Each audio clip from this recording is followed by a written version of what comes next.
በስመ አብ ወወልድ ወመንፈስ ቅዱስ አሐዱ አምላክ አሜን።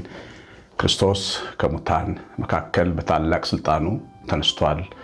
አዳምን ነፃ አውጥቷል። ዲያብሎስን አስሯል። ከዚህ በኋላ ሰላምና ፍቅር ሆኗል። ብሩካን እግዚአብሔር ልጆች፣ እግዚአብሔር የተወደዳችሁ ክርስቶስ በመስቀል ላይ ዕዳ በከፈለ ጊዜ ዕዳ ሲከፍል ዕዳ የተከፈለለት ሕዝብ ያደረጋችሁ የእውነት መንፈሱን መንፈስ ቅዱስን የሰጣችሁ በእሱም ያተመን የእግዚአብሔር ልጆች ተብለን እንድንጠራ አብ እንዲህ ያለውን ፍቅር የሰጠን ሁላችሁ እንደምን ቆያችሁ? እግዚአብሔር የሰማይቱ ጥሪ ተካፋዮች የሆናችሁ ሁላችሁ ሰላም ይብዛላችሁ። እንደምን ቆያችሁ? ሁሉን የሚችል አምላክና ጌታ መድኃኒታችን ኢየሱስ ክርስቶስ ከሰማይ አባቱ ከአብ ከሕያው መንፈሱ ጋር በአንድነቱ በሦስትነቱ ተወደደ የተመሰገነ ይሁን። የእግዚአብሔር ልጆች ቅዱስ ጳውሎስ በዕብራውያን መልእክቱ ዕብራውያን 4:17 ላይ ወደ ጸጋው ዙፋን በእምነት እንቅረብ የሚለውን ቃሉን ነው ዛሬ የምንማረው። እኛ የእግዚአብሔር ብሩካን በተለያየ ምክንያት ከሱ ርቀን ይኖርነን በአስተዳደጋችን አምላካችን እንድናውቅ ባለመደረጋችን ቤተሰቦቻችንን በዛው ልክ ለእግዚአብሔር ጥልቅ ፍቅር ይዘው ዘንድ እንድናደርግ ስላላገዙን እንዲሁም ደግሞ የምትጠምደን ዓለም የተቀበለችን ዓለም በዚህም በዚያም አርቃን ብዙ ጉዳት ብዙ ቁስል ተሸክመን ነው ወደ ጌታችን የመጣ ነው። እናንተ ደካሞች ሸክም የከበዳችሁ ወደ እኔ ኑ ያሳርፋችኋለሁ ያለን እንደዚህ አይነት ሰዎች ናቸው። እግዚአብሔርን በአካል በመንፈሱ አያውቁትም። በእውነትም በአምልኮ ዝም ብሎ በመልኩ ይኖሩ እግዚአብሔር አለ እያልን ቤተክርስቲያን ለበዓላት እየሄድን ይኖርን ብዙ ዘመናችንን እንዲሁ ዝም ብለን ላዩን ይኖርን ሰዎች ብዙ ነን እና ብዙ የምንቀርበው አንፈልግም። አንዳንዶቻችን ካቀረሩም ይበጠሳል የምንል ነን። ስለዚህ ለእግዚአብሔር ያለን ፍቅር በርቀት ነው። ለምንወዳት ሴት ወይም ሚስት ወይ ለምንወደው የትዳር አጋራችን ባላችን ግን በእውነት ራሳችንን ሰተን በቤቷ እንኖራለን። ግን ለትልቁ አምላካችን ሕይወታችን ምሰሶ ለሆነው ለመድኃኒታችን ግን በጣም ርቀት ጠብቀን የምንኖር ነን። በተዓቅቦ መኖር፣ ሳይቀራረቡ መኖር፣ ተጠባብቆ መኖር እንደዚህ አይነት ኑሮ የምንኖር ነበርን ብዙዎቻችን። ይሄ ባርነት መንፈስ ልክ ጌታ ባሮችን እንደማያቀርብ ጌታ በርቀት እንደሚያኖር ጌታ ፍርፋሪ እንደሚመግብ ጌታ የምናየው እግዚአብሔርን እንደው ካልቸገረን በስተቀር አስፈላጊ ነው ብለን ማናስብ እጅግ በጣም ብዙ ሰዎች እንዳለን በእውነት ሁላችሁም ታውቃላችሁ። እና የሆነ ነገር የሚቀርብን የሚመስልን ሰዎች አለን። ደግሞ ወደ እግዚአብሔር ስንቀርብ ጠጋ ስንል ምንተወው ነገር ኃጢአቱ ይሄ አሁን የምንጨነቅበት ዓለሙ ውስጣችንን እየበላው ያለውን ነገር እንተዋለን የሚል ስጋት ደግሞ አለን። እናጠዋለን ብለን የምናስበው ነገር ራሱ ስሜታችንን የሚጎዳ ውስጣችንን የሚፈትነን በጣም የምንጨነቅበት ማንደሰትበት መቼ በተገላገልኩት የምንለውን ነገር ያስተውናል ብለን ደግሞ እንፈራለን እና ባዶ ፍርሃት ከእግዚአብሔር ጋር እንዳንቀራረብ ይዋጋናል። ለምን እንደምንፈራ ራሱ አንዳንዶቻችን አናውቅም፣ ግን እንፈራለን እና የሆነ ነገር አጣለው ዓለም ውስጥ ያለኝን ነገር አጣለው ብለን የምንፈራው ነገር አለ። ደግሞ የሰዎች ነገር ነው የሰው ነገር የሚያስፈራን ሰዎች ደግሞ አለን። ወደዚያ ስትጠጉ ዝም የሚላችሁ ሰው የለም። ሁሉም ሰው አስተያየት ይሰጣል። ሁሉም ሰው ያሳዝናል። ታሳዝኑታላችሁ፣ ምስኪኖች ይላችኋል። ወደ እግዚአብሔር ቤት በወጣትነታችን ስንመጣ ከገዛ ዘመዶቻችን ቤተሰቦቻችን ጀምሮ ሰው ሁሉ ለኛ ያዝን ነበር። ብዙዎቹ ግን በሕይወት የሉም። አሁን እኛ ያሳዘንናቸው ምስኪኖች አሉን።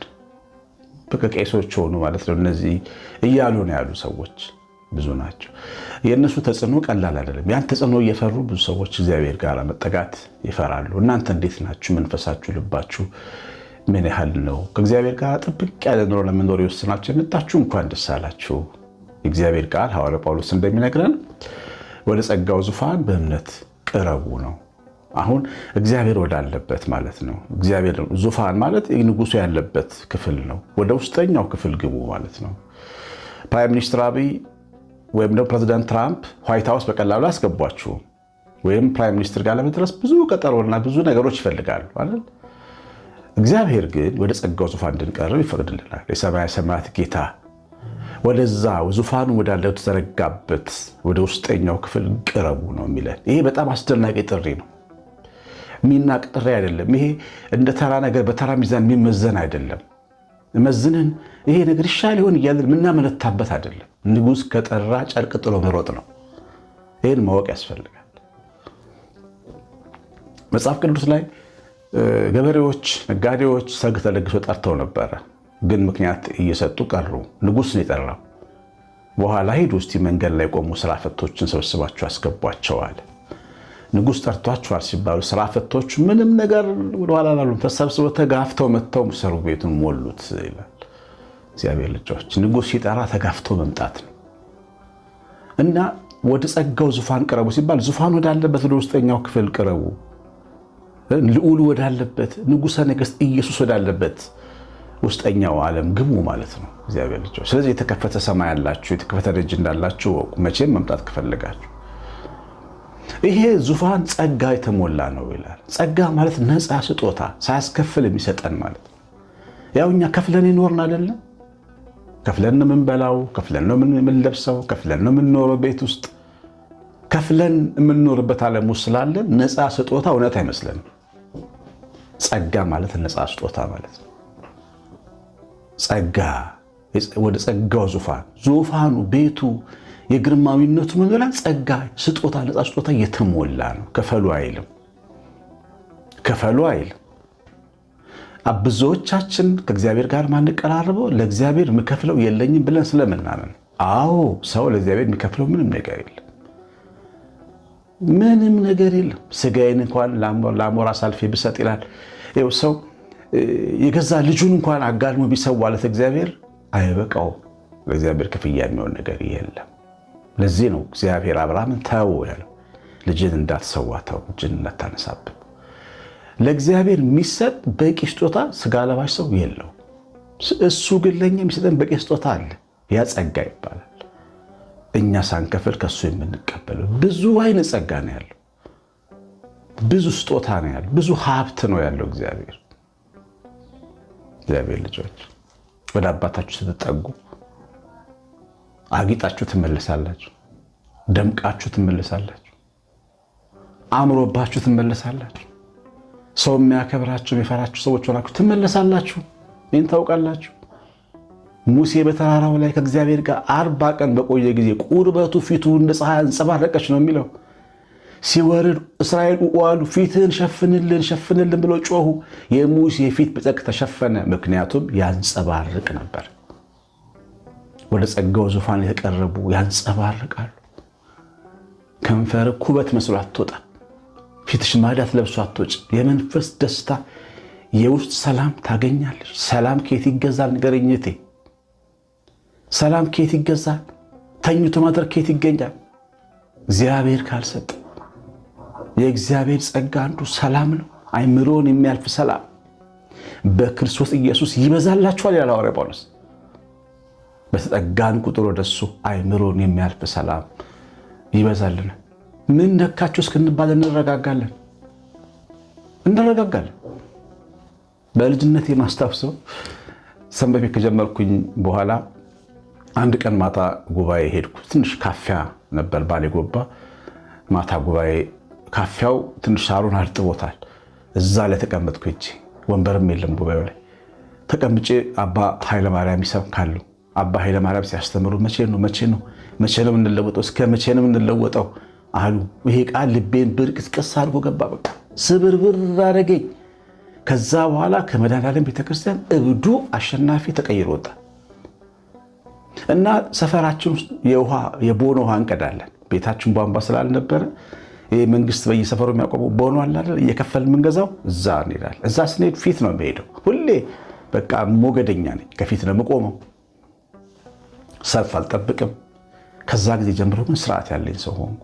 የኔ መለወጥ ታወቀ። በቃ ምንድን ነው የነካው ተባለ። እግዚአብሔር ጋር ተጠግቶ ጌታን ተጠግቶ የመጣ ሰው የአእምሮ ሰላም ይኖራል። ሰላሙ ያስገርማቸዋል። ግራ ይገባቸዋል። ሰዎች የዓለም ሰዎች ምንድን ነው የነካ ይሉኝ ነበር። በዛ ሰዓት የምናገረውም አልነበረኝም። ዝም ነበር ምለው። ጌታ ጸጋው ብዙ ነው። በቀረባችሁት ቁጥር በነካችሁ ቁጥር በመከራ ውስጥ አትነዋወጡ።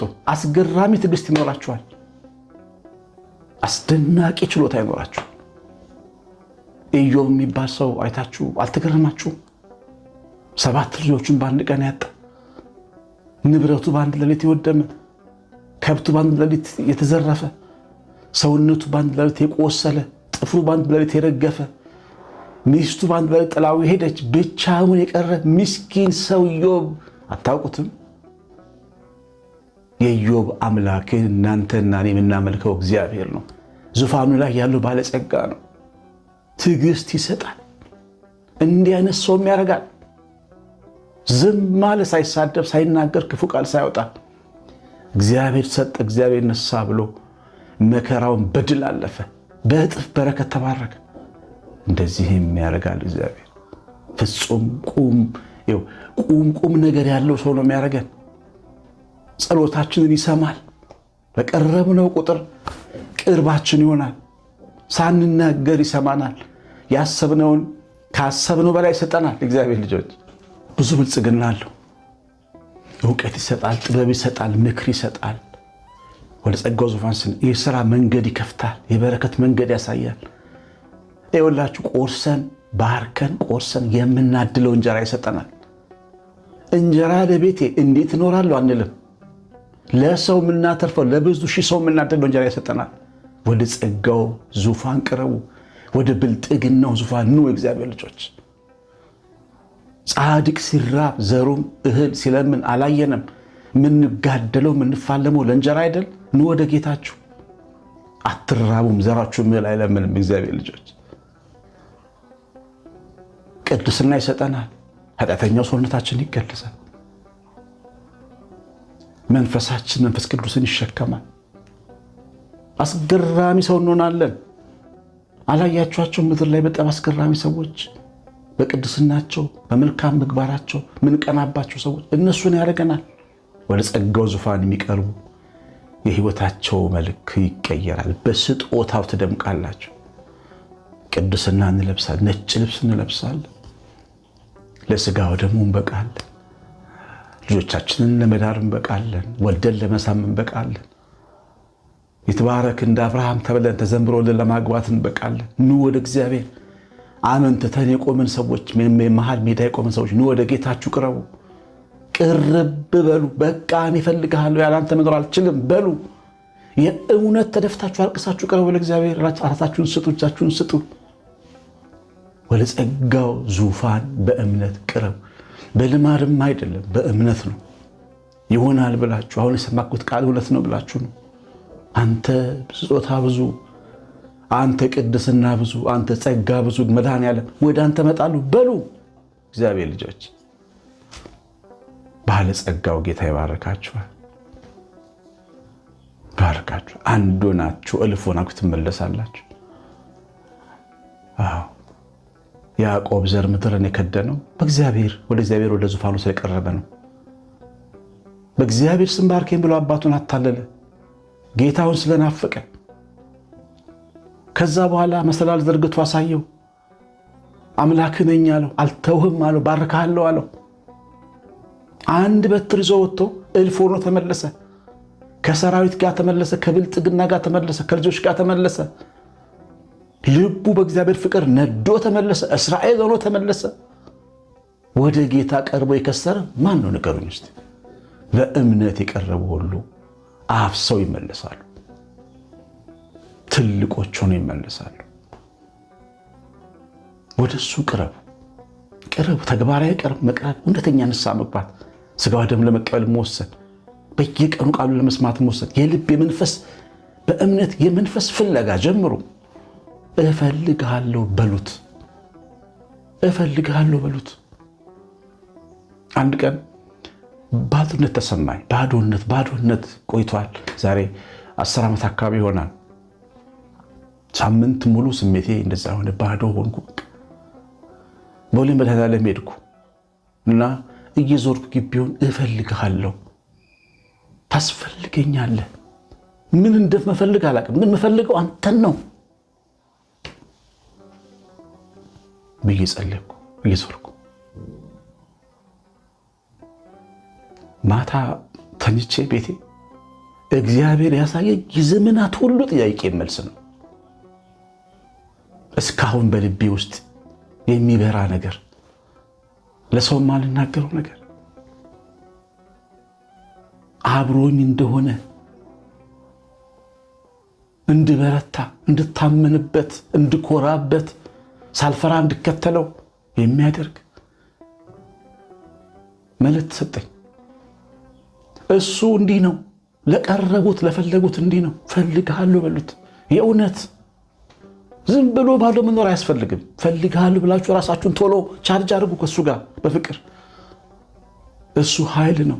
እሱ የበረከት ኃይል ነው። የጸጋ ኃይል ነው። የሰላም ኃይል ነው። የመልካምነት ኃይል ነው። የፍቅርና የመወደድ ኃይል ነው። እሱ ወዳልታሰበ ክብር የሚጠቀልል ኃይል ነው። እግዚአብሔር ልጅ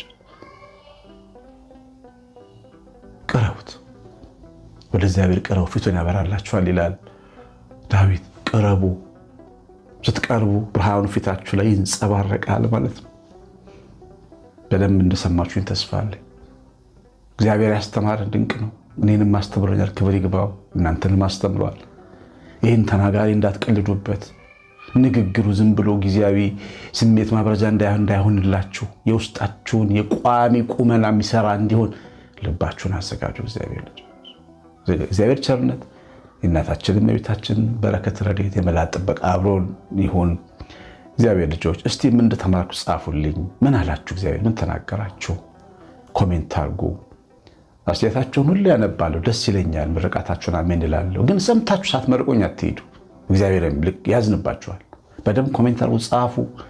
ላይክ በተኑ ስትጫኑ ደግሞ ሰው እንዲሰማው አረጋችሁ። ተወልዷል ብሎ ዩቲዩብ ፊት ለፊት ይሄን የመሰለ ትምህርት ሰዎች እንዲያዳምጡት ይገፋዋል ማለት ወደፊት። እግዚአብሔር ባርካችሁ። ቀሲስ አሸናፊ ገብረማርያም ነኝ። ሰላም